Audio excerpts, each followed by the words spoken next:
శ్రీ సత్యనారాయణుని సేవకురారమ్మా, మనసార స్వామిని కొలిచి హారతులీరమ్మా.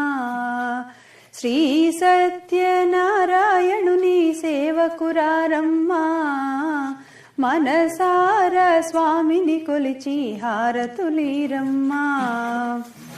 అర్చన చేద్దామా, మనసు అర్పణ చేద్దామా, స్వామికి మదిలోనే కోవెల కడదామా.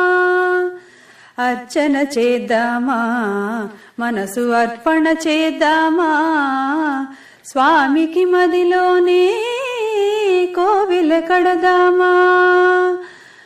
10 కాలాలు పసుపు కుంకుమలు ఇమ్మని అనరమ్మా. శ్రీ సత్యనారాయణుని సేవకురారమ్మా, మనసార స్వామిని కొలిచి హారతులీరమ్మా. ఏ వేళైనా ఏ శుభమై